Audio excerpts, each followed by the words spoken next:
Good morning, good afternoon, or good evening, wherever you may be, and whether you're watching live or archived. And welcome to episode number, and he looks 97 of the Nautel Transmission Talk Tuesday webinar series. It's what happens when we take a long break like we have been, and I totally lose everything. So if I stumble a whole lot, that is 100% on me, and I hope you'll forgive us. This is going to be a fun one, I guess, sure. It's a topic that's near and dear to my heart, and it's something that we've been talking about for several years at the SBE and various other organizations. It's education and mentoring, and where's the next generation of engineers going to come from? The attendee registration had a bunch of options, and absolutely there were a lot of comments and opinions, so we'll be talking to those. A lot of you may have seen the Radio World article near the very end of last year where Dr. Andy Gladding was awarded the Radio World Excellence in Engineering Award. And Dr. Gladding, thanks very much for being with us today. Over and above the award, which is awesome, you also are an adjunct professor at Hofstra University, own some radio stations, and do a pile of stuff with the SBE. Am I missing anything? I think you pretty much nailed it all. Oh, also, I own my own station, too.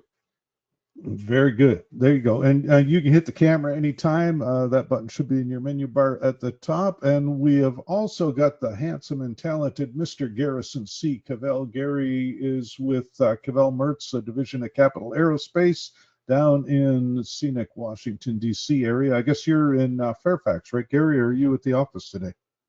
We're at the office at Franconia, down sewer, everything else. It's all D.C. to me. But yeah, and for those who have been following the TTTs for a while, you'll know that we absolutely have had Gary on more than once. So this should be good. He's also got a history. You've done some teaching as well in the past, beyond obviously doing presentations. Yeah, I've worked in one college and 2 trade schools, and way back before you were born, probably.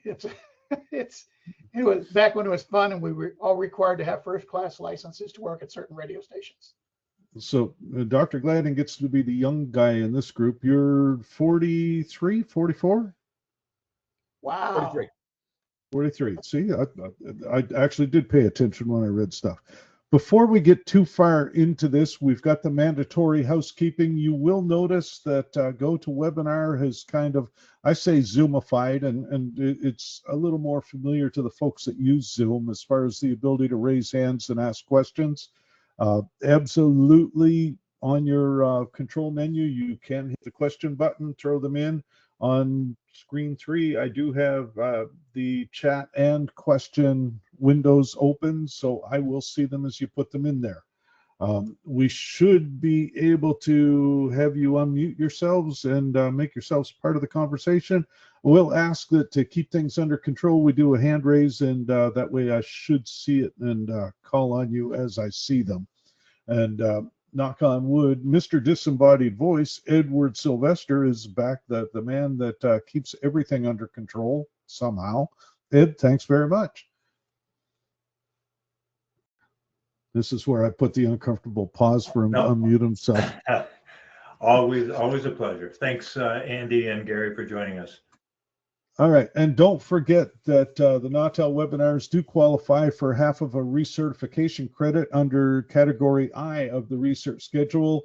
So your spreadsheet or notepad or cocktail napkin, whatever you happen to keep track of what you've done for recertification points, scribble that down and pay attention.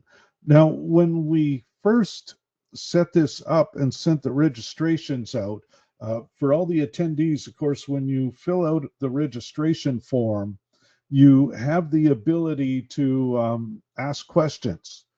And there were a pile of them. So anybody who's done these before knows that I just put the slide deck up there so you don't have to look at me. I mean, you can certainly look at Dr. Gladding and Gary as much as you want to. They're much more photogenic. But the slides will be used as a reference point. The conversation's what's going to drive it. And so there's one, Dr. Glad and Gary, I'm going to ask the two of you because I don't know the answer to this one. Are either of you ham radio operators? Yep, I am. I am as well, although not as active as I want to be. So value of a ham license to the community. What are your thoughts on that? I mean, obviously, if you're active in it, you tend to get a little more the ability, I guess, to do some of the technical stuff. Depending what frequency you're on, there could be tuning and antenna design, all that cool stuff. I think it's pretty valuable to have a ham radio license and experience and use it.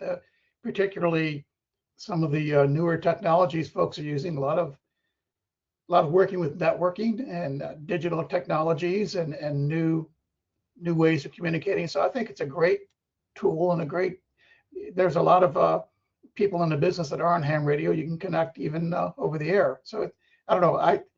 There's a period of time when I thought it really wasn't pertinent anymore, and now it's come back around to where I think it's a good idea. We actually partnered at WRHU. We had a spare antenna bay on top of one of the dormitory buildings. So we were able to work out an arrangement with the Nassau County Amateur Radio Club to put a repeater up there. So we've had that up for about 18 months now. They've been offering opportunities for the students to get their certifications. Keith is mentioning that he's got no audio or video, just captions, and that's kind of interesting because I don't think I turned the captioning on, although I do have the ability. I just totally forgot. So Keith, you may want to play with that a little bit. Elaine mentioned that her advanced class license made it possible for her to understand what's going on when she's talking about Nautel stuff. And it kind of segues because, of course, ham radio is what I guess you could consider it a legacy technique, an old people thing. Not, but there are young folks getting into it. And Jose had asked, how do you offer a long career to the newcomers, considering the migration from broadcast to streaming? And I'm going to throw something at this real first, and then Dr. Gladding, I want your thoughts on it.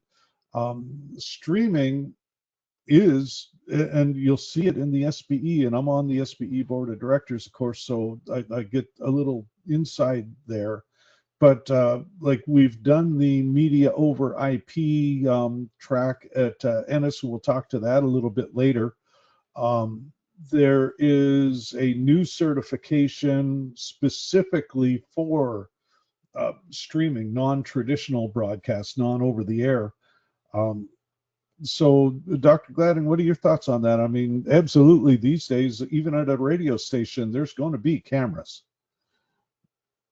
Well, you know, when we talk about where the convergence is and what where the student interest is, they want things that they can connect to.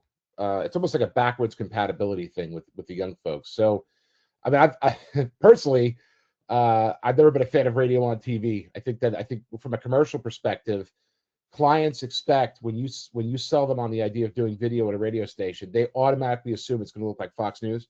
And we run into this at other places that I work at, where clients, their expectation is much higher than what you can actually deliver. That being said, with some of the new technology, it provides a more interactive experience on the educational side for the younger folks to understand how audio and video converge and then get distributed through a digital platform. So from an educational perspective, it's very valuable. From a commercial product perspective, I still have doubts. I've always been a fan of if you're going to do audio, you know? You don't hire a sound guy to do video at a stage arena show. You're not going to try to jam these things into one package. But on the other hand, a lot of stations also run or subsidize podcasts and things like that, where, you know, I think there are some areas where they can converge, and it's, like you said, it's good to be able to at least show exposure to both. I'm seeing a lot of smaller and medium market people using this for relevance and to be on an equal footing with streaming.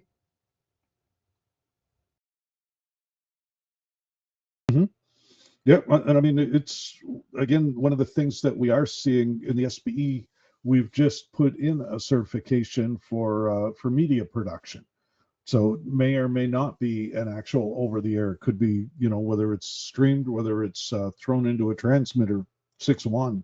It's similar product, different execution, I guess would be the better way to put it. You can see in a lot of the smaller market stations, they're streaming the basketball and baseball and football games as part of their radio offering. So I think there's a natural migration for radio stations to want to play in the TV space and in the streaming space.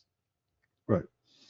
But I mean, I think that's all comes back, and I see some folks in the audience who I know are coming at us from both the programming and management side over and above the engineering side. So anybody in the audience that wants to commit or contribute, like I said, you do have the ability to raise your hand. I hope that I will see it, but I'll be brutally honest. This is the first time playing with this platform to this depth, and we'll find out. I'll tell you what, Bob, I see you're there, and I also see that you've currently got something else in front of us, doing an email or something. We can tell everything these days. But Mr. Goff, if you got a moment, and if you could hit the hand raise button on your control panel, that'll let me know. Oh, look at that. There it is. Cool. Now, do you have the ability to unmute yourself and say hello? Because I'm going to tag you with a question. I don't know if you've got a microphone either, so I'm hitting you with a challenge today.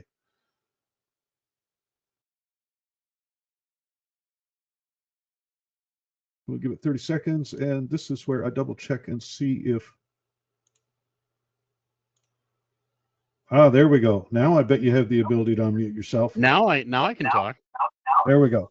So Bob's with Wisconsin 106 in upstate Wisconsin. Hey, Bob, I'm going to tell you the typical radio station thing. Turn your speaker down.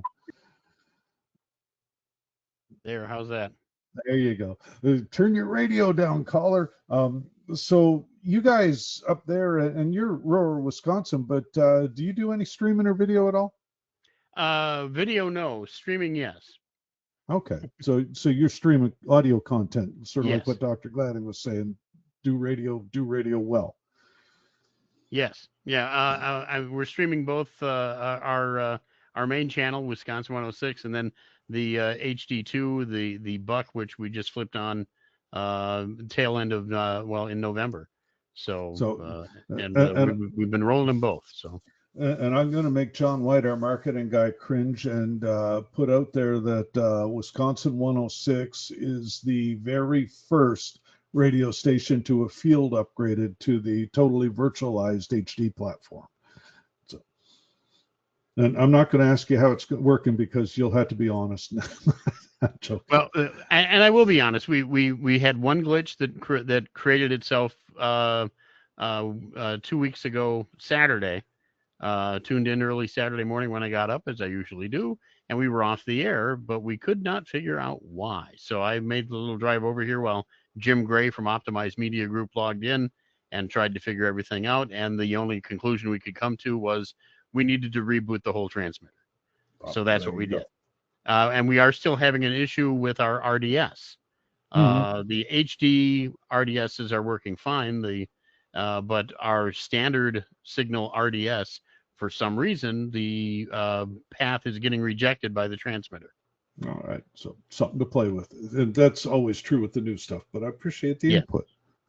Now, moving back to the slide, and thanks, Bob, because you were ultimately my guinea pig to see if the little hand wavy icon showed up on my screen, and it does, and that is awesome. So thank you for that as well. And I had just logged in on my computer. I was on my phone until about 30 seconds before you asked me to do all this. So timed it perfectly. Excellent.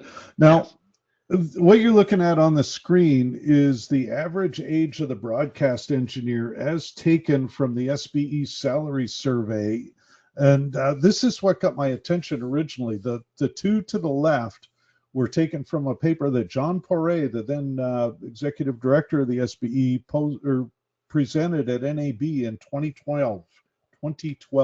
Trying to say 2012, and that's a Rush song almost. But anyway, so you can see then, and that was the concern, that the right-hand section was getting bigger and the left-hand section wasn't.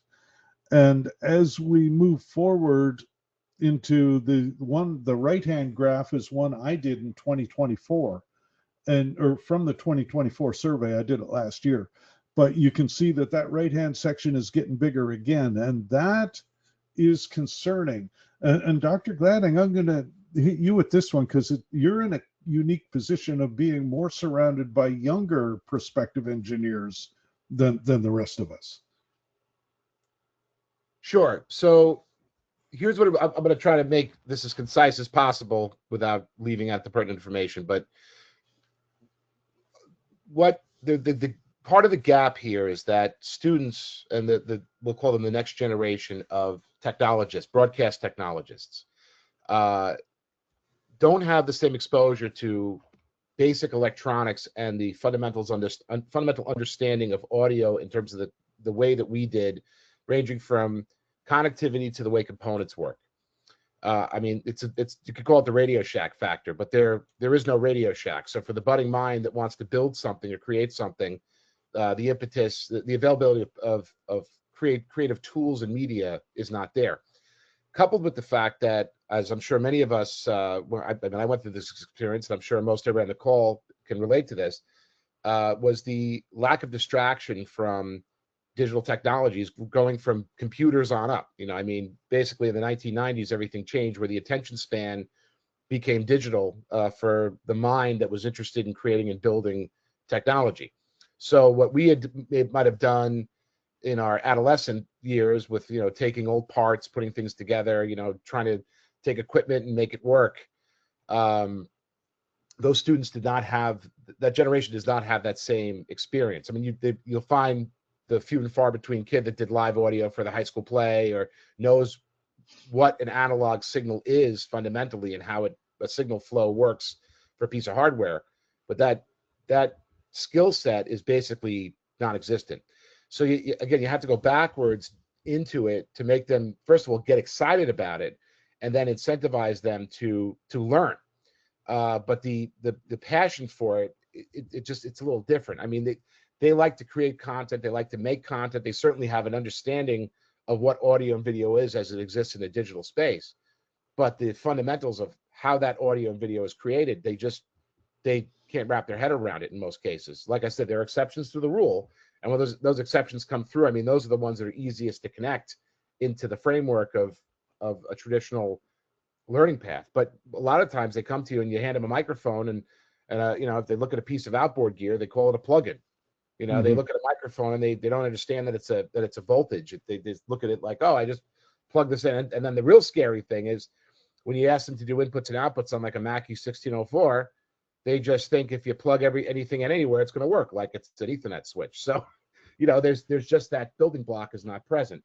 So that's part of the reason why it's difficult to accelerate the student into the field. The second piece, which is a little more challenging, is the students that are really good and have a real comprehensive, in-depth understanding of what's going on, especially on the radio side.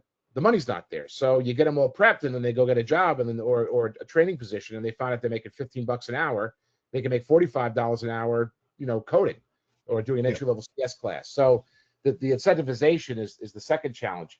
The third thing, and this is probably the most important, it's a little more abstract, but the students that would have probably done this from the very beginning or been interested in the engineering back end of media, they're smart enough to actually go into application development and coding. That's what attracts them in because they then do take that same mind for creativity and engineering development and they just apply it to computer science.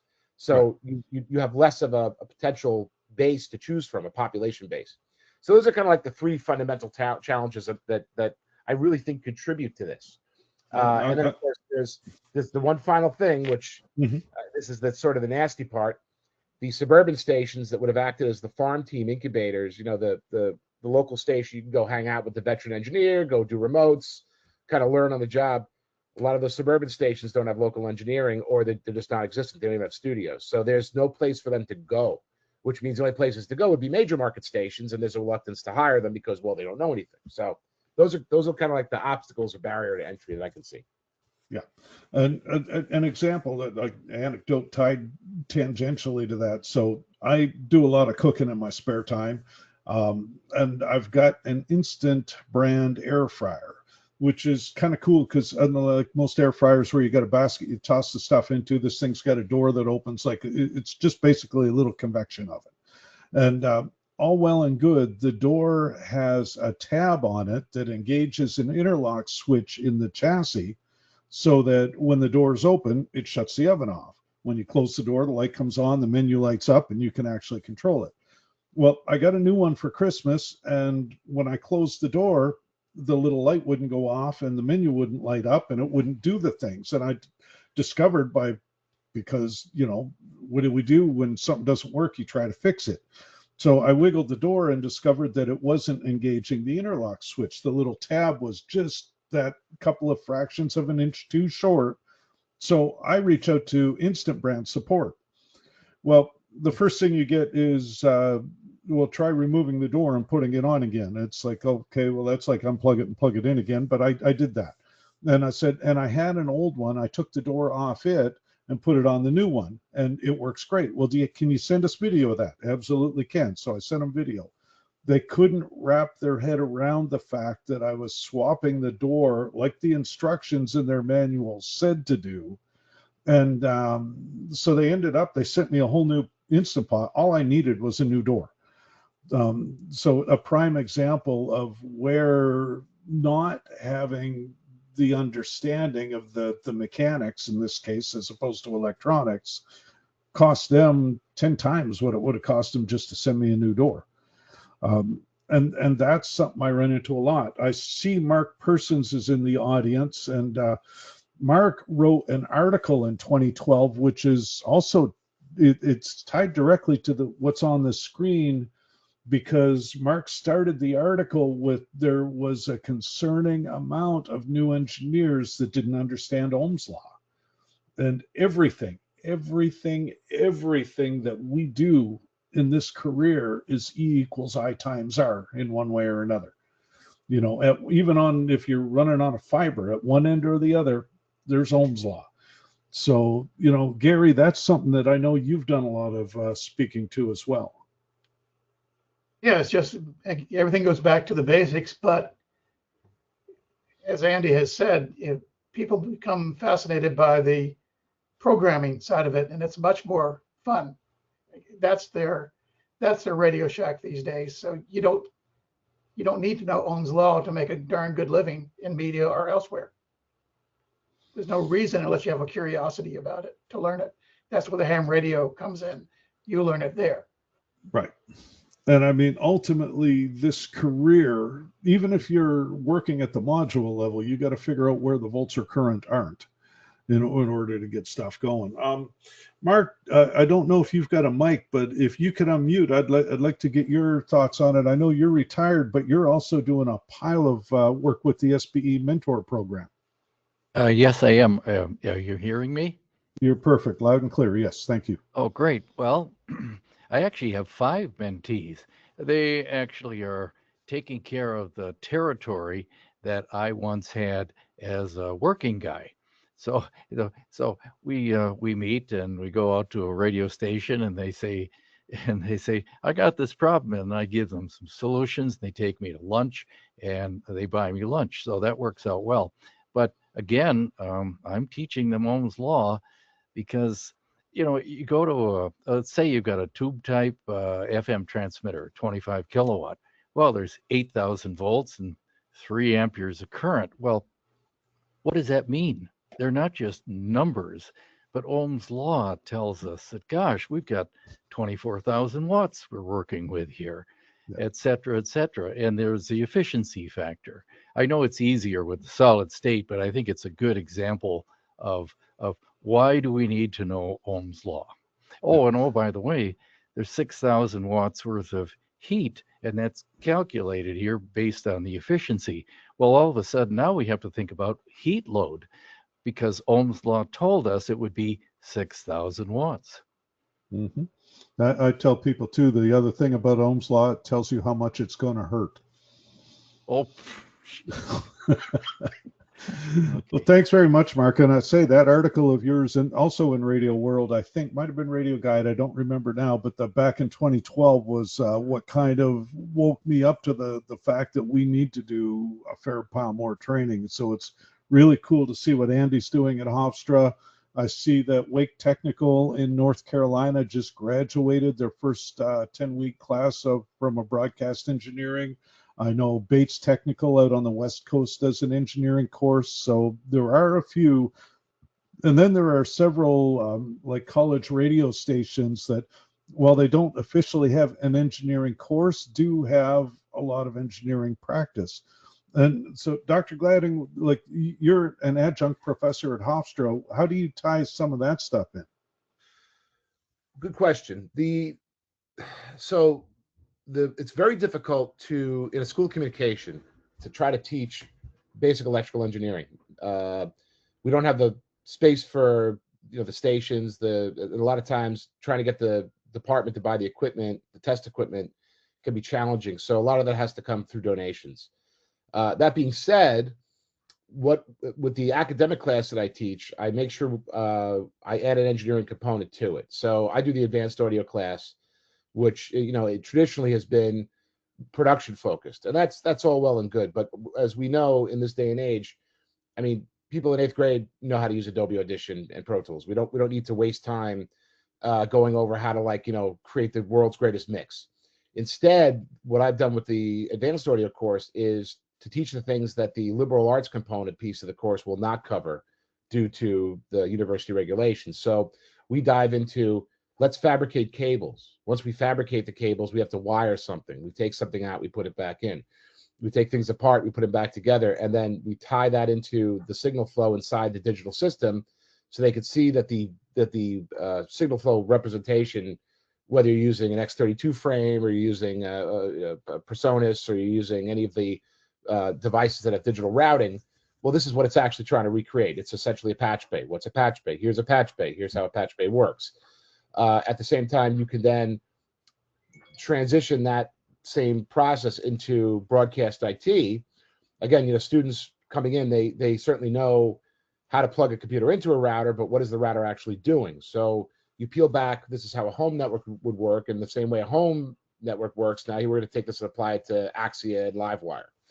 So, but it's a step-by-step process. You really have to start with the wiring, and then you work by mid-semester. We're into Axia, Livewire, and Wheatstone, the Wheatstone version of audio over IP. And then by the end, we put everything together, usually with a teamwork-based project. 2 years ago, we had done a concert on the quad, traditional good old college concert on the quad with a band that was, friends with the people at the college radio station.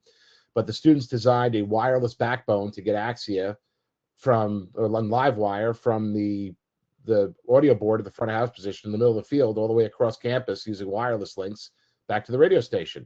It had mixed results, but it worked for the most part, with some hiccups here and there, but at least they were able to see, here's how you take the analog source. The guitar player is playing into a microphone, and this is how it enters the digital environment 700 yards that way, and then it's mixed down and goes over the air using the traditional mixing practices for live audio. So you have to really put the application into something they can wrap their head around, and then you work through it that way. Yeah, and a lot of it is one of those, you can present stuff and teach stuff and tell stuff all day long, but ultimately getting your hands on it and touching it is how a lot of people learn. And I'm one. I mean, I'm that guy that has to put his finger on the terminal to discover that it's going to hurt. Sometimes more than once. So Gary, here's a collection of pictures you've sent, and this is something. And I see in the questions too, there was Eric had a question about older people getting into the industry, and I'm going to tap on that in the slides. So Eric, I didn't want you to think I was forgetting that you put the question up there. But where else can you have this much fun and sort of get paid for it? I mean, there is everything from computers to scheduling to standing out in a field with a hard hat, wondering why that thing's got smoke coming out of it. It's a great deal of fun. This is just some of the adventures over recent years. Cindy's in the center of it, and other folks we work with and stations we've been to. There's a lot of adventures you can get in radio and television. And television is just another way to get frustrated. You know, there's more things to go wrong, and it's a lot of creativity. I think remote broadcasts, as Andy was saying, that's where you really learn a whole hell of a lot, not just technology, but how to think under pressure and how do things. That's when you really know the topic, if you can think under pressure and pull off a minor miracle, and you feel all good about yourself. So having real world experiences is very important. It's just, how do we get anybody, whether it's younger or older, into our broadcast environment? That's where are the opportunities, I think, is a big question. Yeah. And one of the cool ones that I encountered recently, and I say recently, it was a few years ago, but one of my customers is in upper Wisconsin, or no, Michigan, sorry.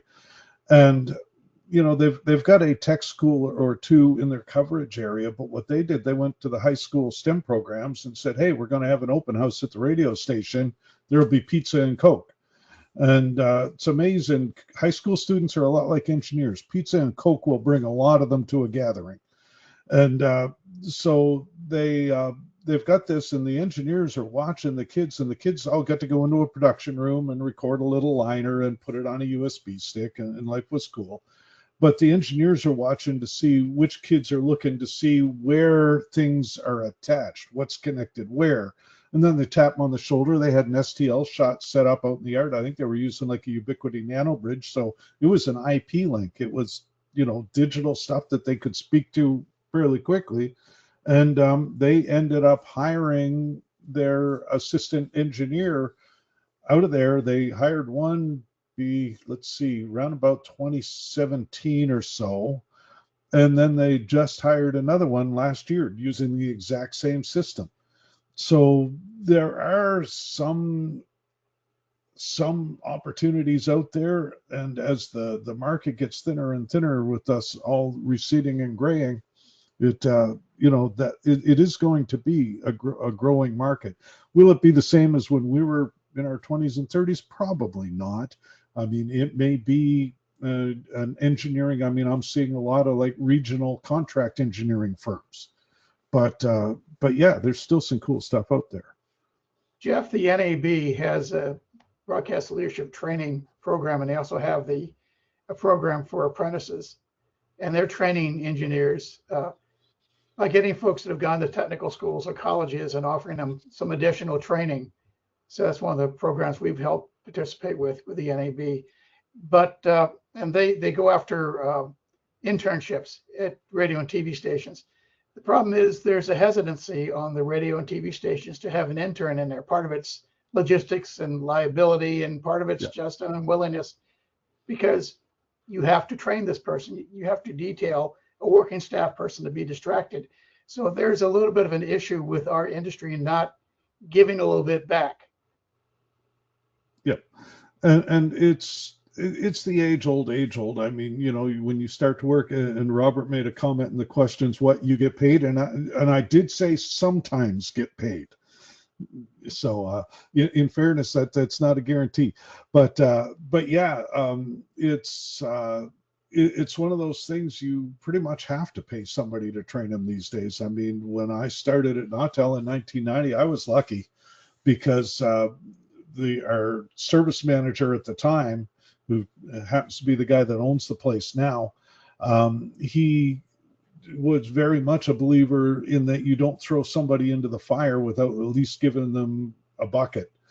And, you know, it's even better if you put some water in that bucket. So he stuck me in test room for 6 months, testing and repairing transmitters and modules. And by the time I moved into support to actually start handling the calls, I had at least a rudimentary idea what was going on. That said, I'll still apologize to anybody who got stuck on the phone with me for the first few months or years or yesterday. So, you know, it definitely is a never ending. I mean, 35 years into it, I'm still learning stuff every single day. Oh, this I just put that one in to talk about how long it's been that we've been talking about this exact subject. I'm going to flip back to the SBE for a second, because the SBE does have a pile of educational information. And so Eric had asked about the value in joining NRB and similar organization, and I would probably put the SBE, and again, I'm biased, I'm on the board, but as one of the premier educational options out there for somebody that isn't going back to school. So what are your thoughts on that? Dr. Gladding, I'll hit you up first. Sure. The resource base the SB provides is terrific. Here's the problem. There are two things that we as engineers have to do to keep the attention of these young folks. One of them is PowerPoints are not our friend. And I know this sounds like a terrible thing to say coming from an educator, but You're after right. COVID forward, every single college professor created PowerPoints, and now that's how they teach. They put the words on the board, they read along with the PowerPoints. The students sit there, they nod along, but they keep looking down at their laptops because they're not paying attention to what's on the screen. Then they go back and they suck the information off the PowerPoint and put it into the test. Most of the time the test is open book, and then that's how they learn. But they're not really engaging in it. To ask a 20-year-old to take time after staring at a screen all day watching PowerPoints to look at more PowerPoints is very difficult. That's why there's a very high resistance, going back to Ohm's law, very high resistance to it, impedance to getting them to be successful. So that's the first challenge. They respond much better when you bring somebody from the SBE in, put them in a room, and demonstrate it and have that conversation in real time, because one, it kills the ability for them to get distracted by staring at the laptop or the phone, because you have a human being in front of them speaking to them. Second of all, the engagement's higher because they realize this is somebody they can learn from and potentially network with. So that's kind of a we'll call it the 500-pound elephant in the room as to why there's less engagement on the virtualized learning. And obviously the incentivization for them to do it is like, why am I doing this? You know, how do you connect with it? You get 10 minutes out of them and they're gone. The other thing that we need to do as a business is, instead of reflecting upon how things are different in a bad way from the old days, because this is what happens with a lot of the SBE meetings we have with the students when they engage with older members. They keep hearing about how the future is dim. The future is not dim for media. There's a lot of opportunity, probably more opportunity than ever for actual media technology, for the physical end of it. AI is replacing the operational functions, and the production functions are augmenting them. But the construction, design, project management, and all that to create the systems, that's very much alive and healthy. So I encourage engineers that work with students not to get stuck in the loop of, well, I got my start working here, but they don't exist anymore, and there's no opportunity, and nobody wants to pay, and the radio station owners suck, and you can't get into that loop. You have to be positive and motivational, because if you don't come with an air of excitement and generate excitement, then they're not going to get excited, and that's part of that recruitment piece. So I think that's from the teaching perspective. Yes, that you do have the value of the resource base. It's absolutely incredible. There's a lot of information, but starting out with a difficult subject to wrap your head around when you have no background, like RF engineering, for example, they just can't see it. So you almost need a building block, or begin with an in-person session with a qualified educator to get them into then understanding what it is they're looking at. Well, and as an example, I mean, a lot of us got our start with those Radio Shack breadboarding kits. Oh yeah. And I mean, a lot of us got our start with the ignition coil out of a Model A Ford and a voltage doubler that was hand built, and then you discovered that, it hurts a lot more. But that's also how we discover you don't pee on the electric fence. Some lessons are hard learned, hey Jeff? Some of us learned the lessons more than once before they sunk in, but that's again a whole different discussion. Point being, speaking to the SBE, though, I mean, that's where your local chapters make a difference. You can have live people show up with technology and, hey, let's talk about this, or drag them to the TV station or the radio station and let's work on a carcass, or go through a process. As Andy was saying, do a hands-on, for real, not PowerPoint exposure to the industry and to live people, and keep the cranky ones in the corner. Yeah, and I mean, you can pull these days, especially with the miniaturization, factory rep can show up with a transmitter in a suitcase and disassemble it on the floor and say, this is what goes here, this is what goes here. So yeah, let's see. So RF is my hobby, looking to have my own company or self-employed, where to start learning. And again, that comes back to sort of what we've been saying. And Dr. Gladding, I know you'll be well versed in this, but different people learn different ways. If you're the kind of person that learns by reading or watching YouTube videos, then absolutely the SBE training there's a wealth of information. If you're the kind of person that has to touch stuff or has to, in my case, pee on the electric fence, then in a situation like that, you're better off going to physical chapter meetings, talking to engineers, see if you can get site tours and stuff like that. Ham radio clubs too have in-person meetings where they take things apart and play with them. There's a lot of opportunity if you just reach out, and the ham clubs and radio and TV stations need to let people know, hey, we have an open house. This is one of the issues we had when we got the repeater up on top of Tower C from the ham club. The ham club came in, they were very friendly, they were very nice, and they brought in a PowerPoint, a 5-week PowerPoint training session talking about zone of Fresnel and multipath and wideband versus narrowband, and it bored the crap out of all the students. I started with a group of 25 that wanted to get their technician certification. I left with 1.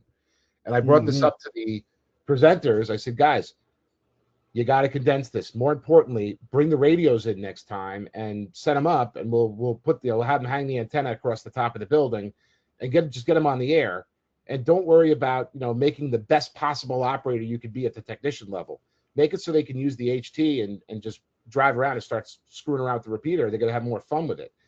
It was a very difficult sell to make, because the folks that were doing, they've done that same training presentation since 1973 with, updates, with minor, but it's been the same framework. Once they modified the presentation to streamline the license process, oh, wow. We left with 10 students with licenses the second go around. So it's understanding that, Jeff and Gary, you definitely identify the issue. Everybody learns in different ways. Where the seasoned educator comes in is understanding how to recognize those learning styles and how to tailor the educational process to who you have at that time. I've had semesters where I have a group. I've got groups of students that are incredibly technical, and they work together and they learn from each other. The other problem with students are sometimes you get that really great student leader that's driving everything, and then they break up with their boyfriend or their girlfriend and they disappear for 6 months, or things happen and they get distracted. That's the problem with college students. They get distracted. There's a lot of opportunities at a university to Thursday night with wing night. Sometimes they don't show up on Friday. It's like that kind of thing. So right, that be able to recognize that and be compassionate about it. And that is a good point. And that's one of the reasons that, like I said, I mean, I could sit here and put a PowerPoint up, a monologue this whole hour and change, but I wouldn't want to listen to me talk for an hour. And I'm kind of stuck in this head. So absolutely, the ability to network and interface back and forth is huge. And a conversation will typically impart a lot more education than a lecture, if you will. And again, depending on the person. And Gary, so speaking of conversations and lectures, you get a little bit of both on this one. But again, some of the stuff that you end up doing just as part of your day-to-day. Yeah, and for example, on the lower right, that's me talking to a bunch of radio and TV station owners and managers and C-suite people. I teach a class for the NAB, and I bring in a petting zoo. Here's, 3 inches of wide coaxes, and here's rigid line, and here's flexible line, and here's what a model of an antenna looks like. And they're fascinated. It's a petting zoo. Here's all the stuff your engineer wants to spend money on. Yeah, and they start to, this is what a bullet is, and this is what a flange is. So somebody says, I burned out a bullet, and I have to do something to the flange. This is what it means. And they get delighted by it. And I said, now go take your engineer to lunch. You take swarmy people to lunch to make a sale. Engineer loves a station more than you do. Talk to them, get them talking to you. Go to the transmitter site. You won't understand a thing, but get them to talk to you about it and communicate with your engineer and learn how to help them help you. And that's the kind of evangelical stuff we do, is reaching out to owners and managers and to technical people. So if that's what you're seeing pictures of there, is just give them something to touch, even if they're managers. I'm not going to read. This is from the Radio World article. And oh, by the way, Dr. Gladding, congratulations on the Excellence in Engineering Award from Radio World. I mentioned you'd won it and totally forgot to say, awesome, good deal. Thank you. But this is a good example of the show and tell type approach with the boombox and the smartphone, and that really caught my eye. That's why I screenshot it. Yeah. By the way, I want to go back to what Gary mentioned before about the importance of managing up sometimes when it comes to the ownership and general manager positions. One of the best things I ever did last summer was I took my GM, who was replaced Jerry Crowley, who had been there for 50 million years at Salem. His replacement is much younger, about 36, 37, incredibly effective on the sales side and willing to learn. We spent a day going out to the AM sites. I had to change in air filters. I had to ground out a tower. We walked the sites, we opened up cabinets, and I'll tell you this, after that meeting, it was no longer a problem getting expenses and POs approved. Solved that problem real fast. And one of the things that I've seen a lot of stations do that and kind of ties into exactly what you're saying is a lot of times you'll see stations that have a barbecue out at the transmitter site for all staff. But, even like the sales guys will growl about the engineers are never there when they need them. But after they've been to the transmitter site and seen the stuff that drags you away at 3 o'clock in the morning, it just helps a little, both with the empathy and the understanding, I think. That works both ways, Jeff. I think engineers need to, it'll scare the hell out of the salespeople, but say, hey, can I go on a sales call with you sometime?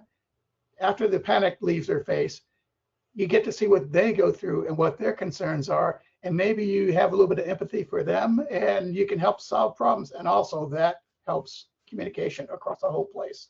All the way, it's a two-way street. Well, multi-way street, because there's different departments, all with their own, I guess, priorities, for lack of a better word. But it's some of the best engineers I've ever encountered. One of the first things they do, if they've got a significant amount of live talent on the air, they reach out and say, hey, what are your pain points? What are the things causing you issues today, and what specifically the ones I might be able to help with?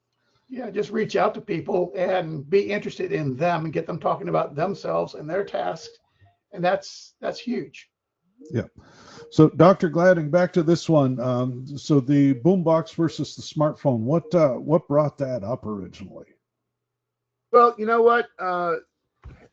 Look, when I had done my research for my doctorate, the focus of the research was twofold. It was, first of all, to find out why students were interested in joining a college radio station. I mean, the WRHU program has 300 students in it every year, and that membership changes constantly. So it's not an aberration. Every year, we get 50 new fresh faces. We lose 50 people, and then of course on the other programs that I service a number of other colleges within the New York metro area, they've all got, I'm not going to say they're 300 staff members, but they've got healthy student memberships. SUNY New Paltz has 80 to 90 students a year that rotate in and out. The William Patterson has 80 or 90 students.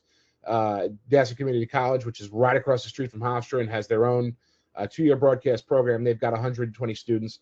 So what I was curious was as to why the concept of radio, even though everybody keeps saying radio is dead, which makes my skin curl every time people say that, especially when digital media companies call everything radio, Spotify radio, Facebook radio. Why students were interested in doing it, what made them excited about it. And then there was the national trend, which looks like it's slowing down at least a little bit, where universities were allowing their licenses to lapse or were selling them to religious broadcasters. And no offense to the religious broadcasters. I mean, they certainly have a goal with these non-com licenses, but why they were so willing to part ways with something that had historically been part of the university for 30 or 40 years. It kind of what didn't make any sense. If you have a school of communication, an FM license is a core fundamental in the crown jewel of the school. Why would you let it go? luckily for the school in New York seems to be a little more impervious to this, but for other parts of the country, it seemed like there was another force at work. And I think that it was all about perception for the university administrators. It's very easy to convince a university or a high school, or a college, technical facility that the FM is a liability, especially if you're an RGB or RBG rather, that's trying to come in and poach the license. So it was making a document or a report that could support the value center of FM, and is there a student angle that backs that up?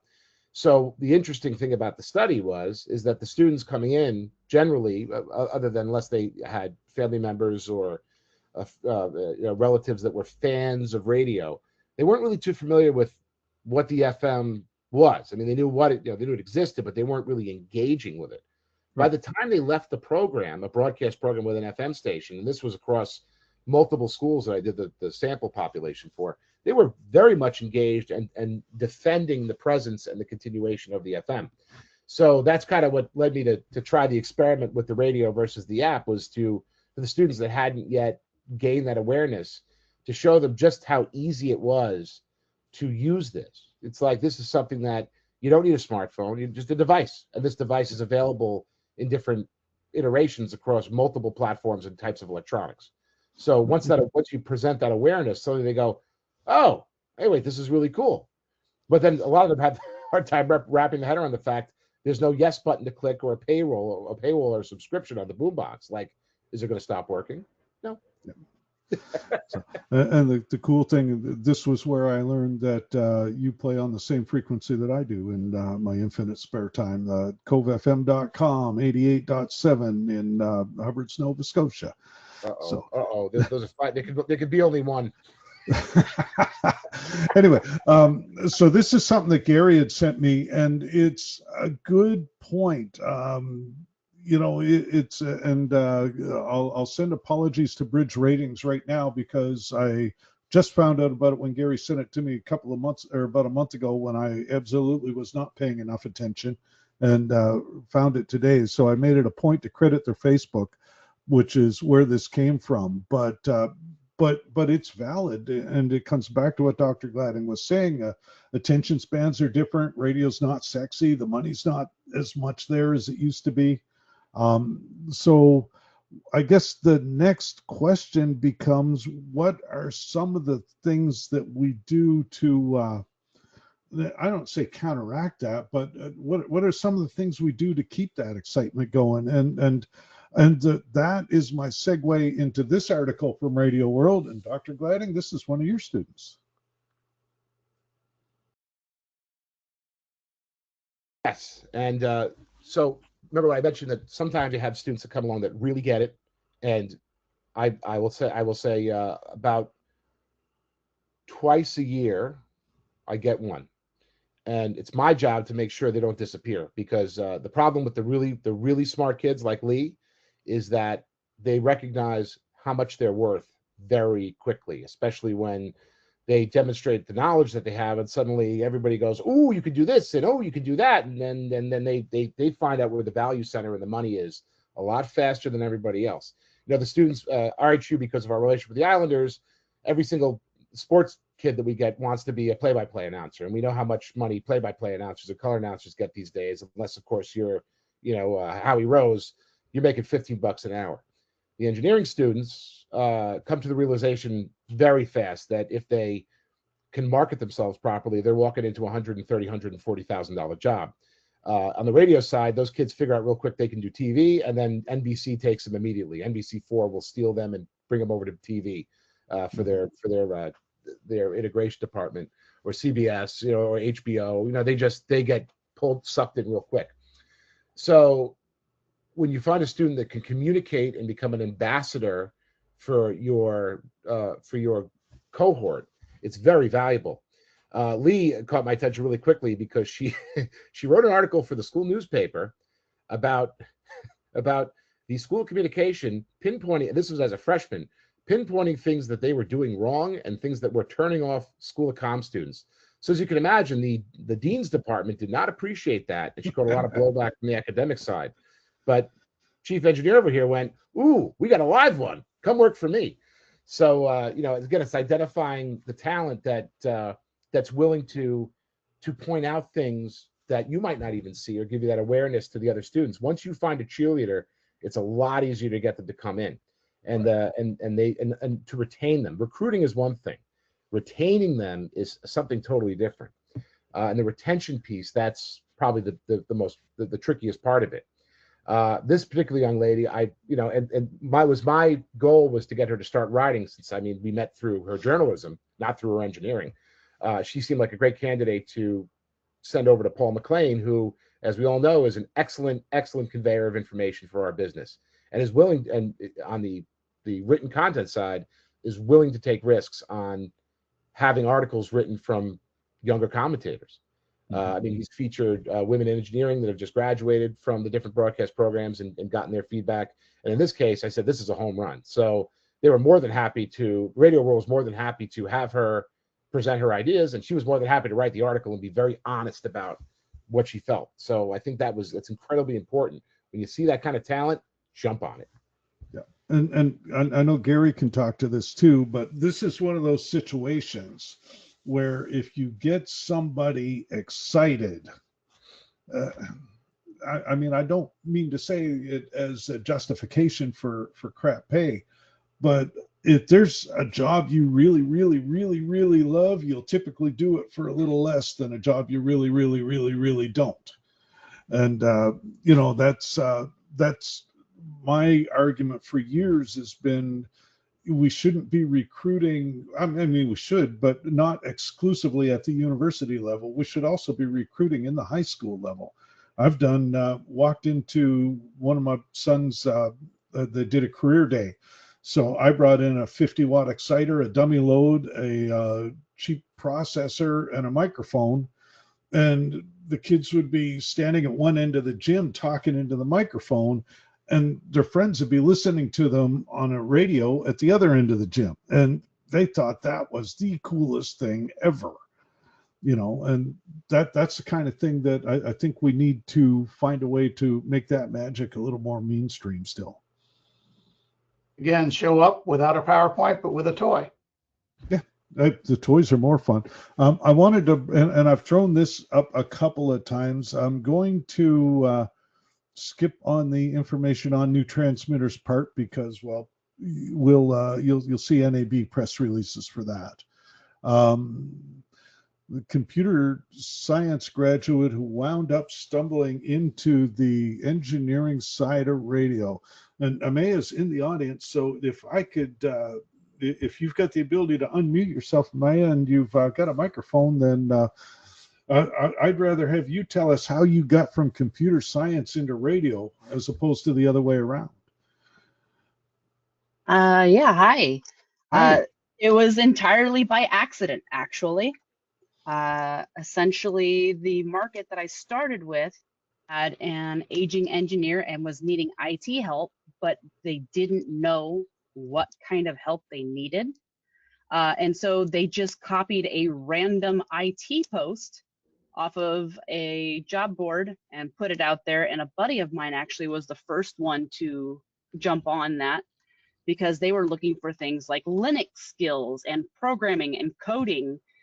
And that wasn't at all what they needed. And so once he'd been there for about 2 months, he was like, you guys need a networker. You guys need somebody who can make data go from A to B. And he actually referred me over, and I met with them and took a peek around and was like, okay, yeah, I can do this. My degree was actually in networking and computer administration. And that's a lot of radio equipment now is a fancy little computer. It's just with audio added in. And that was the part that I hadn't been exposed to yet. So me and the engineer, we kind of tag team things, but more and more I found myself being questioned, like, why are you doing this engineering thing as I'm setting up the RDS? Or why are you doing this engineering thing while I'm trying to fix the streamer? And so over time, they just kind of got used to me getting into engineering things because there was so much overlap at the time. Yeah. And so the only places really that IT is going to struggle is when you start getting into those physical components. When you get into how is audio made, when you get into how does a transmitter take electricity and turn it into sound, those are the places where I was completely out of my league. We use electricity on a daily basis, but we aren't particularly used to having to figure out what that electricity is doing. It's just, is it getting there? Or And that's one of those cool things coming back to the Ohm's law conversation. I mean, I told somebody we don't make transmitters really so much anymore. We make computers with really high power, high frequency sound cards wrapped around them. So awesome. Well, thank you very much for that input. And I may or may not, with your permission, be reaching out to you with a couple of other questions. So by all means. Awesome. The big thing. We do have your email address. You are stuck with us now. Dun, dun, dun. So, cool. Well, thank you for that. I am going to throw a plug in, and let's see, just seeing what else. Can I get Jeff to mentor me? So that's from Jeff Wilson, our West Coast sales guy. I already do mentor him, so that's a redundant question. Future broadcast engineers coming from LA market, mostly old men, and I hope we've answered a lot of those questions today. We're we're over the top of the hour. I see that, oh, by the way, Ed, when you send me a message in chat, it's hidden while screen sharing, so I have to click on it to see it. I do want to do a plug for the Ennis, and I say we're just a little over the top of the hour, so we'll high speed through a few more. But Ennis, and again, the cool thing, this will appeal to Dr. Gladding. So last year in the RF 101 track, Greg from Motorola came in and did an excellent session on Ohm's law. But Steve Wilde from AAT brought in a filter, swept the filter live in the classroom, and made it a much more hands-on. So yeah, exactly. You try to appeal to the way people learn as much as you can. Anybody can stand there and present from a PowerPoint. Gary and I made a living out of it. But let's see. There's the other thing I wanted to talk to. So factories, manufacturers, and obviously I'm somewhat biased. I'm going to put the one whose shirt I've been wearing for 35 years. But Gates Air has training classes. Various of the IP type link, Ubiquity does training schools. Gary, you'd mentioned another one earlier. I forget who.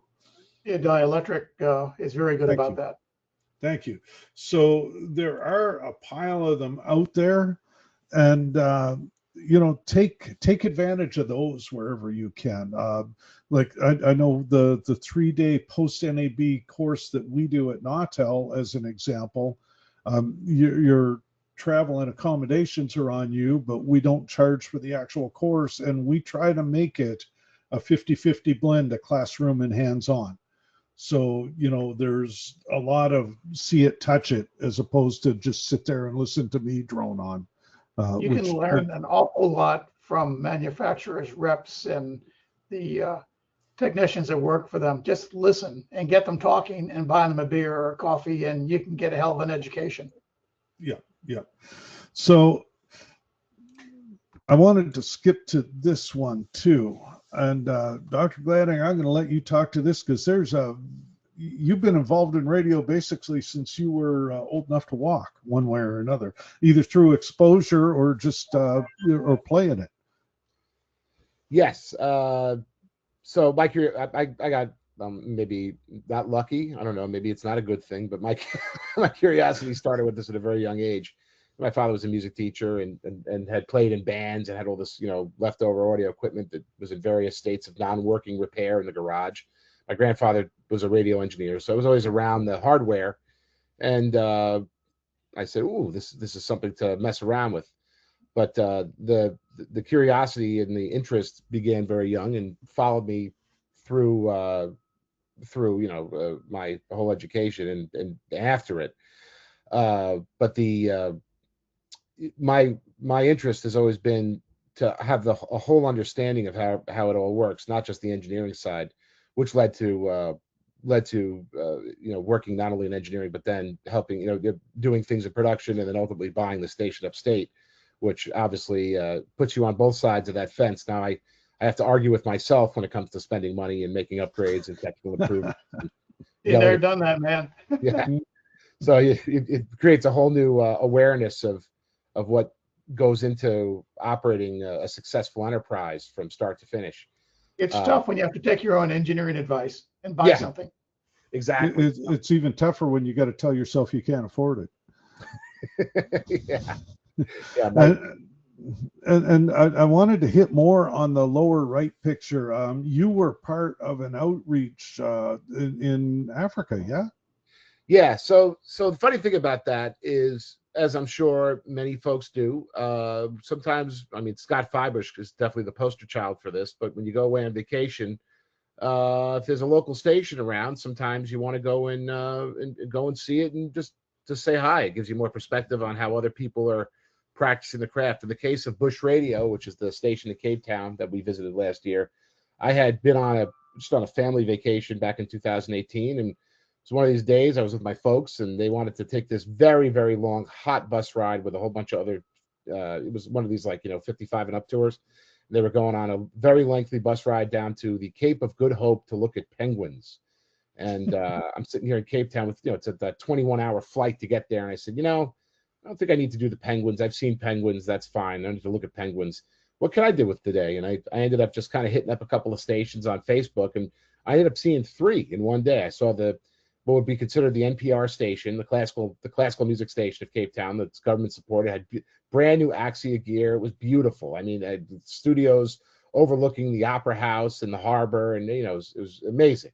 And then I went to the college station at UCT, which felt just like a regular college station in the U.S. Reminded me a lot of WRHU. Same idea. Lots of excited students. Just had different accents and music, but it was all the same, pretty much the same. It was the same interest in learning and being a DJ. But then I stumbled across a community station, which was not in the nice neighborhood with the government money. This was a station that was entirely listener supported. They had a small amount of government funding. That's the way that Centec and the South African stations work. They get some government money, but they were really kind of on their own. But when I spoke with them, they told me a really cool story. I guess prior to the end of apartheid in the early 90s, under the de Klerk administration, community stations were not allowed to exist. FM licenses were government issued for commercial operators only. So these very enterprising folks, who were all we'll call them the resistance of the government, they started broadcasting illegally. And the only way that they could do that was they had to take the parts piece by piece through packages sent from Germany and reassemble the transmitter part by part, one piece at a time, as they could get a chip, a board, an enclosure. They had to do this all kind of on the DL so they wouldn't get caught. And then they installed the transmitter in a van and would drive around the hills and broadcast Nelson Mandela speeches, Martin Luther King, play all sorts of protest music. And then the government found them and arrested everybody, and they shot a couple of the people. So they actually were killed for their interest in broadcasting.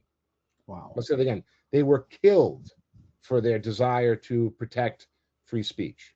So I, of course, hear this, and I said, well, this is a story that I can definitely get behind, because I'd probably be one of these nut jobs doing the same thing.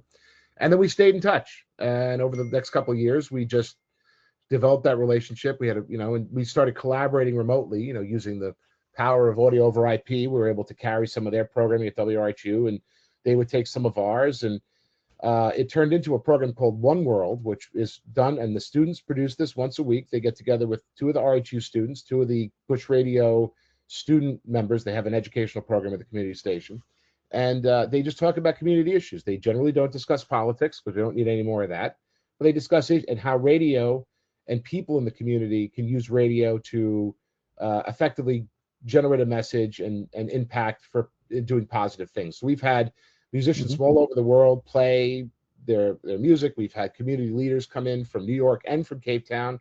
We've had folks that radio enthusiasts who speak to the power of broadcasting on, and we're on show episode 111 right now, which is pretty impressive. And the students really do a great job organizing it, getting the guests together, and we've had voices. The diversity of voices is really incredible.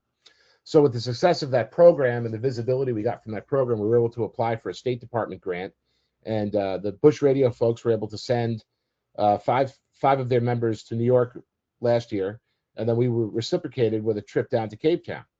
And let me tell you, one thing runs true among broadcasters: the same excitement and passion that radio folks have in America, you can transpose that note for note in Cape Town. You'd feel like you were right back at your station in the U.S. The excitement, the interest, the creativity, the when it comes to programming, and the creativity when it comes to engineering, taking old parts, making them new again. They do all that down there too. They're just like us. I'll share a very amusing story about my time there. One of the things I noticed when I got there was their audio did not match up and stand up to the commercial operators that were in the same market. So I inquired to the general manager, Brenda, who used to be a freedom fighter in the IDF, and she took me to the memorial where a number of people had gotten killed for trying to protect their community. Things that kind of sound very similar to what are happening right now today happened there 20 years ago. It's a little unnerving. But she got arranged for a tour of the transmitter site, which was a beautiful site on top of a big tall hill, on top of a big tall tower with a combiner antenna. And I'm looking at this going, why does the audio sound so bad? So we go in, we're looking at the racks, and they've got the South African engineer and the gent from Centec, the government management company that controls everything. So I asked the question, hey, you guys have a scope? Let's break this. They roll the scope over, open up the back of the rack. We plug the scope in, and there's an Orban processor up there. So I start doing what anybody would do, pull out the greenie and start making adjustments, and then going into the settings. And these two guys are looking at me, but when you get the look that you're doing something you're not supposed to do, they're very polite down there. So they're not saying anything. And I spend about 20 minutes, and I get that station sounding really nice. I mean, it's loud and it's smoking. The bass sounds good. The HF is clipping properly. And I says, what do you guys think? The one guy's name was Jorn, goes, well, it sounds very good, but you're not supposed to touch anything. It's illegal for any non-member of the government to adjust radio processing or transmitters in South Africa. So I said, well, do me a favor. If you're going to arrest me, I'm leaving on Sunday, so arrest me on Monday if you'd be so kind. Yeah. So then they start laughing, and the guy says, well, since you did that, can you do my station? I own Heart 103. Can you do Heart 103? Yeah, no problem. So I went down the line. We adjusted all the processing on like 6 or 7 stations at that site. We're driving down the hill, and the GM from the commercial station calls up, what did you guys do? The listeners are calling in. It sounds great. You're going to be on a watch list somewhere now. Oh, definitely. The government down there, I'm on. They know who I am. So, very, very cool. So let's see. Hit that. One other point, and Robert had mentioned in the questions too. So there are several, I guess, education opportunities. I mean, a lot of the state broadcast associations have engineering type presentations at their state shows, and I know Louisiana does it in the fall, Madison, Columbus with the Midwest show, and those are awesome. Beyond that, there's a couple, and I'm going to miss a few, and I'm really going to apologize in advance. Wisconsin in June does their Media Technology Institute, sort of a microphone to antenna, a little bit of hands-on, a little bit of PowerPoint, a lot of discussion. Alabama, and thanks for reminding me of that. Larry Wilkins has put together for the Alabama Broadcasters Association. They have the Broadcasters Academy that they run, I think it's twice a year for each radio and TV oriented subjects. And you can even take an SBE certification. They proctor that. It's part of the course. So there are some other educational opportunities out there over and above just, listening to me talk PowerPoints. This one, I wanted to put this up here because this is a plug for a session you're doing at NAB, and it makes a good closing one. We're way past the top of the hour. I want to thank everybody for their patience and hanging with us. But Dr. Gladding, talk to this session a little without giving it all away, so people will actually still go to watch it. Sure. Look, all this knowledge and transfer of knowledge is great, and preparing the next generation of engineers. for the industry. The problem is what is the industry going to look like in 25 years or 20 years or 10 years or 15 years? And what I noticed when I went into the journey of buying the Hudson Valley station, and that journey is now expanding because as we know, a lot of local owners and operators are older, in some cases a lot older, and they've spent 2 to 3 decades, maybe more, acquiring these great signals, and they've operated them. But the problem is, as I've seen, at least in the Hudson Valley market, is on the local end, not the Cumulus, the iHeart, and major operator end, but on the local ownership end, is they've sort of put them into a sleeping holding pattern because the people that have worked there have left. They're having trouble recruiting talent that's creative, and in many cases, they're not willing to take risks, and formats have become dormant or stale. And that's led to stagnation in revenue and lack of ability now to reboot things. And there are a number of operators in the region that are now asking themselves, what do we do with this thing? So rather than go down the traditional route of just unloading it to an operator that's not going to treat it as local, I noticed that when we did the sale for WKZE, the operator who sold to me was intent on passing the station along to a younger owner or ownership team that would be willing to grow it, love it, and work inside of the parameters of what they had built. And with 98.1, which if you have not listened to it, I'd encourage you to. It's a very odd model. We do not do anything traditionally. There's no local national advertising. It's all local advertising, and it's more similar to a free format station with a very light AAA guidance on the format than anything that's really a traditional local or metrics-based format. But I don't care because we're not doing ratings, so what does it matter? Metrics just drive metrics. But for other local operators, and especially operators who have been engaged in the business for 30, 40 years, they should consider that same transition plan, because if you and for folks that are my age, radio can be a very viable business if you're locally minded. And one of the campaigns we're working on right now, especially for the new population, there will always be new populations in any area. There will always be new visions, new ideas. The population that moved up to the Hudson Valley during COVID is intent on generating small businesses, community networking, more traditional types of businesses like distilling, farming, agricultural products, crafting, carpentry, things that would work in a more of an exurban or rural area. But yet it's a rural area that's 100 miles from a major city. Right. So looking at that population, you say, well, what fits better with a locally minded operator, locally minded business than local radio? So that's the campaign we're running right now, is to remind people that, yes, you might get romanced by using a server farm in California to deliver your messaging, but you've worked so hard to use local employees, source local materials, establish your business locally. Why are you handing your marketing off to a non-local enterprise? Right. So that part of that pitch is to encourage the businesses to keep it local with their marketing.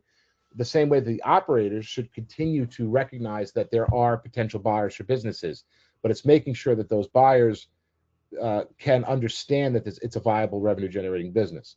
And if anybody is curious, the KZ revenue is up 18% since last year, and we're up 24% just alone for Q1. Actually, might even be closer to 30 based on the last report I saw. So there is definitely money to be made, and that money can be made by just focusing on that local community and business. So my goal here is to express to owners who are thinking of retiring and wondering what to do with this empire of translators, FMs, and AMs they've acquired. Hey, maybe you can find somebody if you look for the right buyer that is in their 30s, 40s, or even early 50s that would treat it with the same love, care, and respect that you have put so much time into. Don't just end it, kill it, sell it to one of the big guys or to EMF and call it a day and take the money and run. You can actually continue your legacy. So that's what we're hoping to convey with this presentation. Cool. And I know I just came back from a 2-week tour of Pennsylvania and upstate New York and ran into several operators doing very similar things. I am going to put the plug in to your session is at 3:00 on Sunday, which is day one of the show. Our radio technology forum is at the West Gate on Sunday morning. It does overlap show start, but one of the things we've got is a session on growing small market radio. And we're going to be talking to the COO of a smaller group that is doing something similar, super serving the local and actually discovering there is some money in it here and there. And I mean, I've seen a lot of the bigger groups. One of my friends working for one of the larger groups is off doing a week-long remote this week. And, there are still a lot of radio stations that are getting out there and involving in the community. And it's awesome to see. All right, mandatory online information, and like I said, all the stuff we talked about this webinar and all of our webinars do get archived, and you'll be able to find it on our website.